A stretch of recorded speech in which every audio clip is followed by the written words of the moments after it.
হযরত খলিফাতুল মসিহ আল খামেস আইয়াদাহুল্লাহ তাআলা বিনাসরিল আজিজ গত 6 মার্চ 2026-এ যে খুতবা প্রদান করেছেন সেটা ঐতিহাসিক, এই বিষয়ে কোনো সন্দেহ নাই। কিন্তু এটার প্রথমে তিনি আক্ষেপ প্রকাশ করে তার খুতবা আরম্ভ করেন। অর্থাৎ হযরত খলিফাতুল মসিহ আল খামেস বলছেন, আমরা লা ইলাহা ইল্লাল্লাহ মুহাম্মাদুর রাসূলুল্লাহর অনুসারী, কলেমার অনুসারী মুসলমান। বৃহৎ জগৎ আমাদের, কত ডজন ডজন দেশ আছে মুসলিম অধ্যুষিত, কিন্তু কোথায় আমাদের ঐক্য?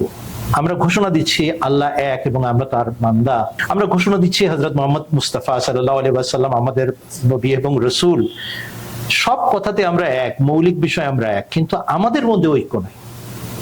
অথচ কালেমার মাধ্যমে আমাদেরকে আল্লাহ তাআলা ঐক্যবদ্ধ করেছেন, আল্লাহর একত্ববাদ শিখিয়েছেন এবং একত্ববাদ প্রচার এবং প্রসারের দায়িত্ব দিয়েছেন। আমরা নিজেরা একত্ববাদের অনুসারী হব এবং মানুষকে ঐক্যবদ্ধ করব, কমপক্ষে মুসলমানরা ঐক্যবদ্ধ থাকবে, এটা হচ্ছে চাহিদা। কিন্তু আক্ষেপ যে মুখে আমরা কলেমা পাঠ করি, ঐক্যের দাবি করি, কিন্তু কার্যত সেটা সাব্যস্ত করি না। এবং বর্তমান বিশ্বের যে বিরাট হাহাকার এবং দুরবস্থা, এটার পেছনে পশ্চিমা পরাশক্তিরা যেরকম দায়ী এবং মুসলমানরাও সেক্ষেত্রে নিজেদের দায় এড়াতে পারে না, যেখানে তারা নিজেদের বিভক্তি স্বীকার করে তাদের হাতের খেলনা এবং পুতুলে পরিণত হয়েছে।